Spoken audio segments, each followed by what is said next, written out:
दोस्तों कैसे हैं आप। चलिए आज फिर शुरू करते हैं अपना मनोविज्ञान का पाठ। मैंने आपको कहा था कि जैसे कि साइकोलॉजी में जितनी भी सीरीज़ हैं रीड की मैं आपको करवाऊंगी। कल ही मैंने उसका सिलेबस डिस्कस किया था और आज हम शुरू करेंगे मित्रों अधिगम के पठार से।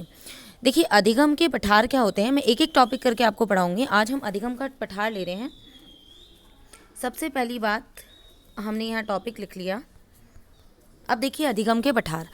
अधिगम का पठार से हमारा तात्पर्य होता है वो स्थिति जहाँ पर कोई बालक जो होता है वो अपना सीखना बंद कर देता है।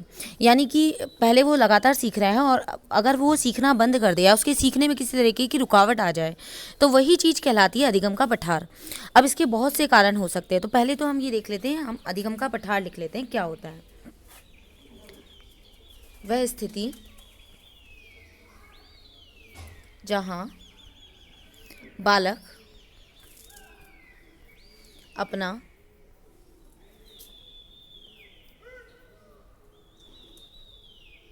अधिगम स्थिर कर ले अथवा उसके सीखने में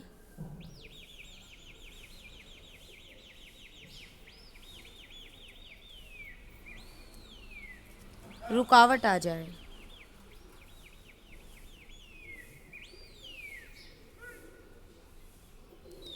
तो देखिए मित्रों सीधी सी बात हमने कही, वह स्थिति जहाँ बालक अपना अधिगम स्थिर कर ले या फिर जहाँ हम कह दें कि स्थिर कर ले, मतलब ये नहीं कि हमेशा के लिए स्थिर कर लिया, थोड़े समय के लिए रुकावट आ गई। मतलब सीखते सीखते कुछ ऐसी स्थिति आई कि वो अब रुकावट आ गई। जैसे हम ही कह दें कि मान लीजिए हम लगातार पढ़ रहे हैं, हमारा एक शेड्यूल बना हुआ है, हम 10 दिन तक लगातार पढ़ रहे हैं, हमने खूब पढ़ लिया, हम लगातार आराम से सकारात्मक स्थिति में पढ़ते जा रहे हैं। बट अब एक ऐसी स्थिति आ गई कि पढ़ते पढ़ते हम थकावट आ चुकी है या कोई अलग बिंदु आ गया है, विषय की जटिलता हो गई है, कुछ और परिवर्तन हुआ है या समय में परिवर्तन हो गया या शिक्षण विधियों में जो शिक्षक हमें पढ़ा रहा है उनमें परिवर्तन हो गया, उसके कारण से अब हम नहीं सीख रहे हैं, अब हमें थोड़ी सी रुकावट आ गई है। इसे कहा जाता है मित्रों अधिगम का पठार। यानी कि उस पर सीखने में, मतलब सीधी सी बात यह है कि उसके सीखने में रुकावट आ जाना क्या है, अधिगम का पठार है। अब देखिए अगर हम इस पे ग्राफ बनाना चाहें तो हम इसे इस तरीके से बना सकते हैं। यहाँ हम लेंगे सीखने की मात्रा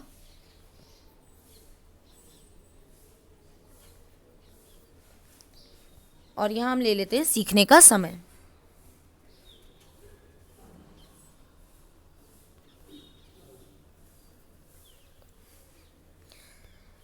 अब देखिए मित्रों यहाँ पर मैंने ग्राफ में वाई एक्सिस पे ले लिया है सीखने का मात्रा और एक्स एक्सिस पे लिया है सीखने की समय। अब जैसे ही मैं यहाँ से बढ़ाती हूँ, देखिए बालक जो है सकारात्मक सीख रहा है, एक मिनट, ये इसके सीखने का सकारात्मक चल रहा है, ये 0 से चल रहा है। अब यहाँ पर मैंने कहा कि सीखना किसी स्थिति पर आकर रुक गया, तो ये जो रुकावट है, ये जो रुकावट मैंने यहाँ डाली है, आप इसे देख सकते हैं, ये जो रुकावट मैंने ली है ये ही क्या है, अधिगम का पठार। और इसके बाद जरूरी नहीं है कि हमेशा बना रहेगा, उसके बाद वो फिर से अपनी अधिगम को शुरू कर सकता है, फिर से बढ़ सकता है। यानी कि वो स्थिति जहाँ पर रुक जाए, जहाँ रुकावट आ जाए, वो होती है अधिगम का पठार। तो मैं सोचती हूँ कि आपको ये समझ में आया होगा कि अधिगम का पठार क्या है। अब देखिए हम अधिगम के पठार के कारण जानते हैं कि अधिगम के पठार के कारण क्या है। देखिए वैसे तो अगर देखा जाए इसके बहुत सारे कारण हैं। किसी बिंदु का परिवर्तन, या मान लीजिए हमने एक शेड्यूल बना रखा है, हम सुबह 4 बजे से उठ के 6 बजे तक पढ़ते हैं, ठीक है, और एकदम से हम कहीं जाते हैं और किसी मेहमान वगैरह के यहाँ, मतलब किसी के यहाँ मेहमान बन के जा रहे हैं और वहाँ उनके उठने के टाइम के कारण से या किसी चीज़ के कारण से हमारा परिवर्तन हो गया समय में। हमने सोचा आज ठीक है हम 4 बजे से 6 बजे तक नहीं पढ़ पाए, हम आज नाइट में पढ़ लेंगे, हम रात में पढ़ लेंगे 10 से लेकर 12 बजे तक या 1 बजे तक जो भी है। बट आप ध्यान रखिएगा जब भी हम पढ़ने बैठते हैं, आपने खुद ने ये महसूस किया होगा, तो हम उतना नहीं पढ़ पाते जितना हम 4 से 6 के शेड्यूल में पढ़ रहे थे। ऐसे इसीलिए होता है क्योंकि हमारी जो बॉडी होती है, हमारा जो बॉडी सिस्टम है, वो उस लर्निंग को अडॉप्ट कर चुका है जो हम 4 से 6 में पढ़ रहे थे। अब जैसे ही समय परिवर्तन होता है तो हमारी सीखने की स्थिति में रुकावट आ जाती है, ठीक है। तो हम कुछ बिंदु यहाँ लिख लेते हैं, मैं आपको कुछ बिंदु लिख देती हूँ। अधिगम के पठार के कारण, अधिगम पठार के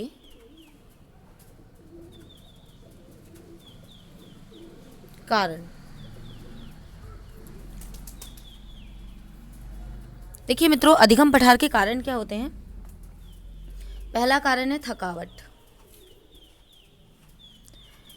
थकावट आप सब समझ रहे होंगे। जैसे मान लीजिए हम पढ़ रहे हैं, पढ़ते पढ़ते हमें थकावट आ जाएगी, या फिर हम बहुत थक गए, अब हमने सोच लिया कि 3-4 दिन पढ़ लिया, अब नहीं पढ़ेंगे।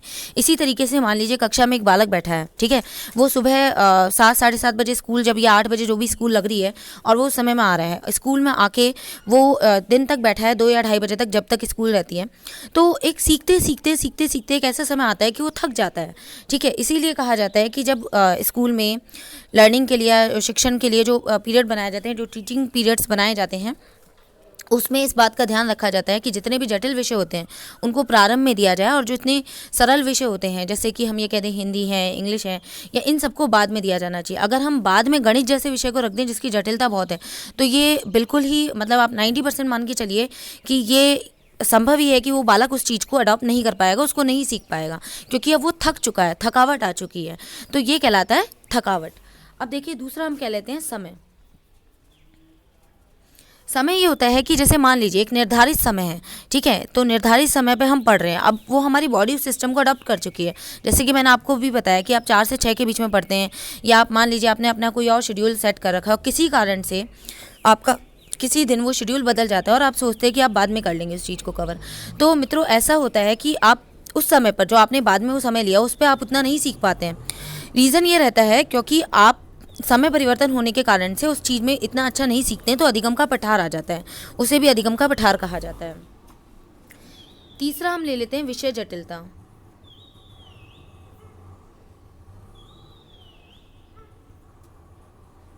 देखिए विषय की जटिलता की अगर बात करें तो विषय देखिए, अगर हम मान लीजिए कि कोई विषय पे कोई टॉपिक चल रहा था, जैसे हम बात करते हैं कि बालकों को अगर हम गणित पढ़ा रहे हैं, और गणित में हम सरल ब्याज की विधि बता रहे हैं, तो सरल ब्याज बताते बताते अगर हम एकदम से चक्रवर्ती ब्याज पे आ जाते हैं, ठीक है, या सरल ब्याज खत्म हो गया, अब वो टॉपिक खत्म हो गया, अब हम चक्रवर्ती ब्याज पढ़ा रहे हैं, तो अब वो सरल ब्याज के जितना भी जो फॉर्मूला था वो चक्रवर्ती ब्याज में नहीं लगेगा, उसमें उसका सूत्र अलग है, उसकी विधि अलग है, तो वो विषय जटिल हो गया, वो टॉपिक थोड़ा जटिल हो गया।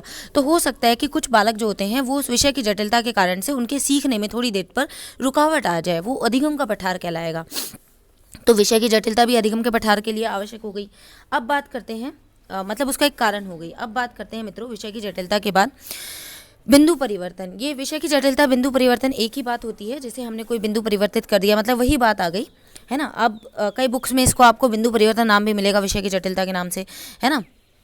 वैसे आप यहाँ इसे विषय वाइज भी ले सकते हैं। जैसे मान लीजिए वो हिंदी पढ़ रहा था तो बहुत अच्छा सीख रहा था, सेकंड पीरियड नेक्स्ट गणित का आया, तो एकदम से ही उसकी विषय की जटिलता आने के कारण से थोड़ी देर उसमें रुकावट आ गई। तो मैं यहाँ लिख भी देती हूँ बिंदु परिवर्तन। बिंदु परिवर्तन वैसे आप मान सकते हैं कि एक ही विषय में होने वाला बिंदु परिवर्तन, और विषय की जटिलता मतलब अलग अलग विषय, ठीक है, उनकी जटिलता के आधार पर। देखिए मित्रों, इसके बाद हम बात करते हैं, मैं आपके साथ थकावट की बात कर चुकी, समय की बात कर चुकी, विषय की जटिलता की बात कर चुकी, और बिंदु परिवर्तन की बात कर चुकी। अब एक महत्वपूर्ण बात है जो है शिक्षण विधियाँ। देखिए हर शिक्षक की अलग अलग शिक्षण विधियाँ होती हैं, या मान लीजिए कोई एक शिक्षक है, कोई एक पर्टिकुलर टॉपिक को जब वो पढ़ा रहा है तो उसने जो शिक्षण विधियाँ ली वो इस तरीके की नहीं है कि जो बालक के अनुकूल हों, ठीक है, जो बालक जिसके कारण से आसानी से सीख सके। तो ये भी एक बहुत बड़ा कारण होता है कि जो बालक होते हैं उनके अधिगम में रुकावट आ जाती है, उनके अधिगम पे पठार आ जाएगा, अधिगम में रुकावट आ जाएगी, ठीक है। तो ये भी हमारा कहलाएगा बिंदु परिवर्तन के बाद शिक्षण विधियाँ।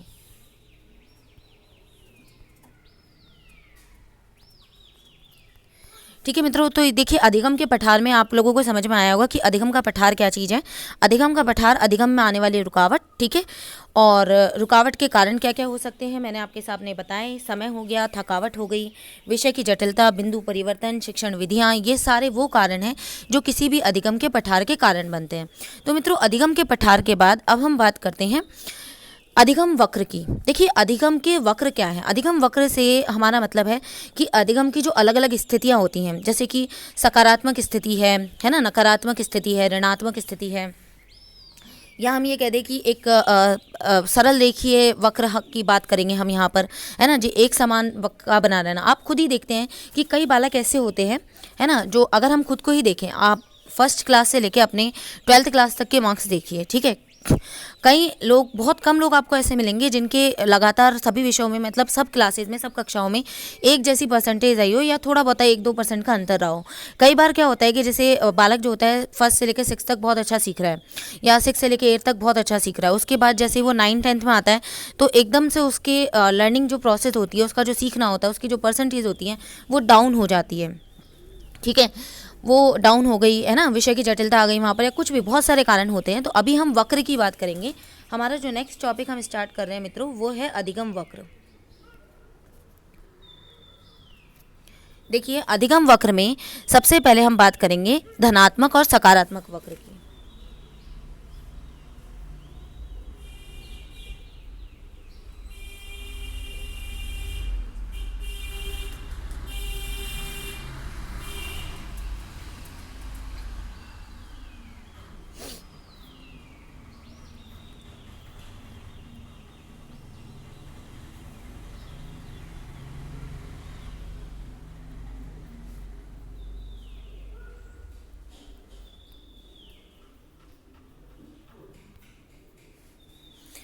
सीखने का मात्रा और सीखने की समय, यहाँ मैंने डाल दिया बिंदु 0। ठीक है, अब देखिए, अब मैंने आपको कहा कि धनात्मक है, तो धनात्मक है मीन्स यानी कि बढ़ रहा है, उसका अधिगम जो होगा वो बढ़ेगा।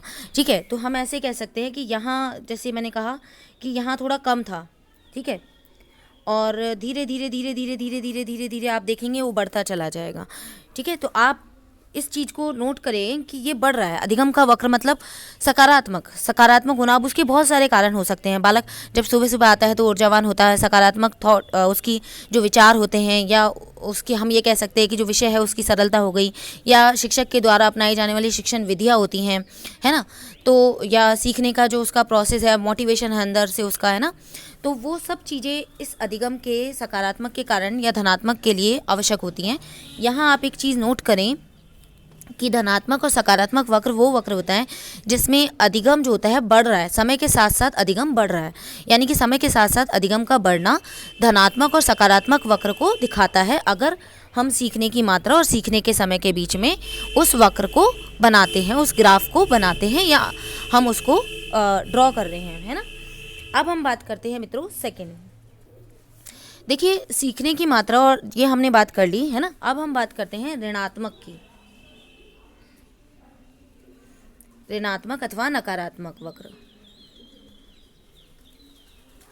देखिए, ऋणात्मक अथवा नकारात्मक वक्र, जैसा कि आपको नाम से ही पता चल रहा है कि अगर मैं यहाँ पर ड्रॉ करूँ और मैंने लिखा सीखने की मात्रा और सीखने का समय,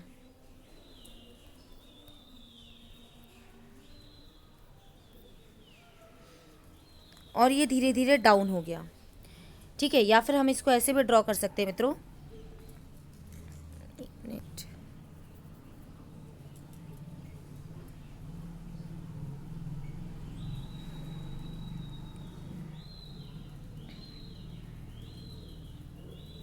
देखिए, पहले वो ज़्यादा सीख रहा था। इस अगर आप इस स्थिति में देखें, यहाँ मैं जो रेड लाइन बना रही हूँ, आप इस स्थिति में देखें, यहाँ पर वो ज़्यादा सीख रहा था और फिर सीखते सीखते सीखते सीखते उसमें डाउन आ गया, तो ये नकारात्मक, यानी कि ये नकारात्मक हो गया। तो देखिए, आप खुद देख रहे हैं कि सीखने की मात्रा समय के साथ साथ घट रही है, घट रही है, इसका मतलब नकारात्मक है, ऋणात्मक है। इसके बहुत से बिंदु हो सकते हैं। थकान का हो जाना, जैसे अभी हमने बात करी थी, वहाँ हमने अधिगम पठार के लिए बात करी थी कि रुक गया, पर कई इसके कारण हो सकते हैं नकारात्मक का होना, है ना, विषय की जटिलता का आ जाना, या बालक में थकान का आ जाना, मानसिक थकावट का हो जाना, है ना। तो ये सारे कारण जो होते हैं, अब इन कारणों का पता लगाकर ही हमें अधिगम को उसको बढ़ाना होता है। यही एक शिक्षक का कार्य होता है कि वो अपनी शिक्षण विधियों को परिवर्तित करे, या बालक के विषय की जटिलता को कम करे, उसके लिए उस विषय को सहज बनाए। ठीक है, आगे बात करते हैं मित्रों हम सरल रेखीय वक्र की।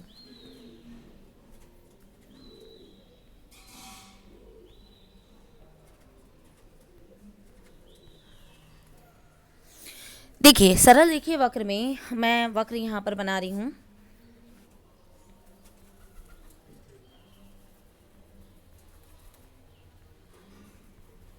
सीखने की मात्रा, सीखने का समय।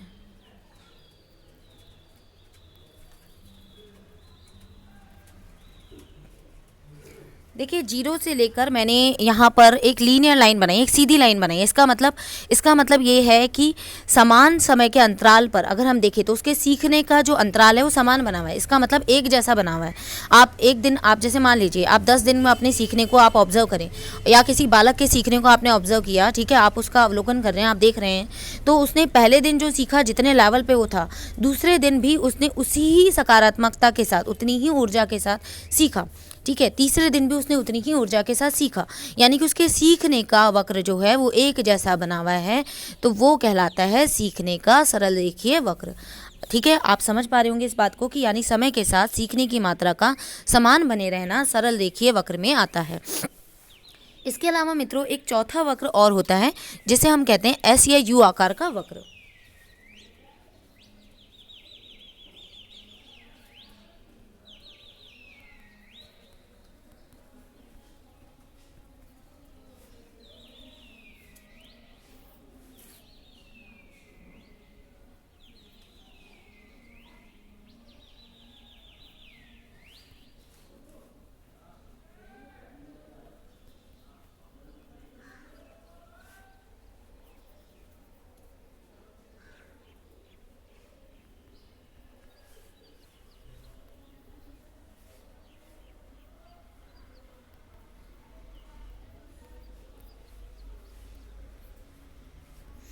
देखिए मित्रों, सीखने की मात्रा और सीखने के समय के बीच में मैंने यहाँ पर वापस से ये आपके सामने ड्रॉ कर दिया, एक्स एक्सिस और वाई एक्सिस। अब मैंने कहा एस और यू आकार का वक्र। देखिए अभी जो हमने 3 वक्र पढ़े थे उसमें हमने कहा धनात्मक जिसमें बढ़ रहा था, ऋणात्मक जिसमें क्या हो रहा है, कम हो गया, पहले सही सीख रहा था फिर कम हो गया, सरल देखिए जिसमें एक जैसा बना रहा। अब हम एस और यू आकार की बात कर रहे हैं। इसमें क्या होता है, जैसे मान लीजिए बालक ने सीखा, फिर थोड़ा कम हुआ, फिर बढ़ गया, फिर कम हो गया, फिर बढ़ गया, यानी कि आप यहाँ देख सकते हैं कि उसका जो वक्र चल रहा है, अगर आप यहाँ गौर करें तो आप देखेंगे कि ये देखिए, पहले वो इधर से लेके इधर तक की बात है ना, उसका सीखना एकदम से यहाँ से लेके यहाँ तक बढ़ा, फिर एकदम घट गया, फिर यहाँ आ गया, है ना। अब देखिए यू आकृति बन रही है। कैसी यू आकृति बन रही है? यू आकृति। और इस पूरी आकृति को अगर आप देखें तो ये ऐसा आकृति बन रही है, यानी कि सीखने में उतार चढ़ाव आ रहा है। पहले ज़्यादा सीख रहा है, फिर कम सीख रहा है, फिर ज़्यादा सीखने लग गया, बढ़ गया, फिर कम हो गया, फिर सीखने लग गया, फिर घट गया। तो मित्रों इसमें आप देखेंगे 2 तरीके की आकृति मिल रही हैं, एस और यू आकृति। इसीलिए इस वक्र को कहा जाता है एस और यू आकृति का वक्र। और यहाँ पर एक सीधी सी बात है कि बालक के सीखने में उतार चढ़ाव आता रहता है। अब देखिए एक बार शॉर्ट में हम सारी चीज़ें देखते हैं। सबसे पहले शुरुआत जो हमने करी थी आज अधिगम के पठार से करी थी। मैंने आपको कहा वह स्थिति जहाँ बालक अपने अधिगम को स्थिर कर ले अथवा उसके सीखने में रुकावट आ जाए, वो स्थिति जो होती है वो कहलाती है अधिगम का पठार। इस अधिगम के पठार को मैंने आपके सामने वक्र बना के दिखाया कि सीखने की मात्रा और सीखने के समय के बीच में एक रुकावट का आ जाना, एक सरल रेखा का आ जाना, एकदम से सीखते सीखते सरल रेखा का आ जाना। अब अधिगम पठार के कारण हो सकते हैं जिसमें थकावट हो गई कि सीखते सीखते थक गए, मानसिक थकावट हो गई, या समय परिवर्तन हो गया, है ना, एकदम से विषय की जटिलता आ गई, दूसरा विषय आ गया एकदम से बहुत जटिल है वो, बिंदु परिवर्तन हो गया, किसी विषय को पढ़ते पढ़ते आप टॉपिक परिवर्तन हो गया, जैसे मैंने बताया सरल ब्याज से एकदम चक्रवृद्धि ब्याज पर आ जाना। शिक्षण की विधियाँ, टीचर के द्वारा, शिक्षक के द्वारा जो शिक्षण विधियाँ ली जा रही हैं वो उपयुक्त नहीं है बालक के अनुसार, तो भी उसके अधिगम में रुकावट आ जाएगी। अब है अधिगम के वक्र। देखिए अधिगम के हमने 4 वक्र पढ़े। पहला था धनात्मक और सकारात्मक वक्र। ठीक है, धनात्मक सकारात्मक वक्र वो जो सीखने की मात्रा सीखने के समय के साथ अगर बढ़ती चली जाए, ठीक है, वो कहलाता है धनात्मक और सकारात्मक वक्र। ऋणात्मक और नकारात्मक वक्र जिसमें सीखने की मात्रा पहले ज़्यादा थी फिर कम हो गई, वो नकारात्मक वक्र समय के साथ। सरल रेखीय वक्र सीखने की मात्रा का सीखने के समय के साथ एक जैसा बने रहना, सरल रेखीय वक्र। एस या यू आकार का वक्र। एस या यू आकार का वक्र सिंपल है मित्रों। इसमें क्या होता है, एक आपको दिख रहा है उतार चढ़ाव आना, सीखने की मात्रा में उतार चढ़ाव आना, ठीक है। और इस उतार चढ़ाव के ग्राफ को जब आप बनाते हैं, जब आप प्लॉट करते हैं सीखने की मात्रा और सीखने के समय के बीच में, तो यहाँ पर एस और यू आकृति आपको मिलती है, इसीलिए इसको कहा जाता है एस या यू आकार का वक्र। ठीक है मित्रों, तो आज का वीडियो हम यहीं कवर करेंगे। आप इस वीडियो को 2-3 बार सुनिएगा, ये गारंटी है कि ये टॉपिक आपको याद हो जाएगा। कल हम इसी के आगे का टॉपिक पढ़ेंगे। मैं मानती हूँ मैंने बीच में से शुरू कराया, मैंने डेफिनेशंस नहीं कराई हैं, मैं डेफिनेशंस आपको बाद में करवाऊंगी। सारी डेफिनेशन हम डिस्कस करेंगे ताकि डेफिनेशंस हमें याद हो जाएँ। और उनको ट्रिक्स से पढ़ेंगे। ठीक है, तो आप अगर आपको वीडियो पसंद आए तो इसको लाइक ज़रूर करिएगा और सब्सक्राइब करिएगा। अपने फ्रेंड्स के साथ ज़्यादा से ज़्यादा शेयर करिएगा ताकि इसका फ़ायदा सभी लोग ले सकें। और आज के लिए अब धन्यवाद मित्रों।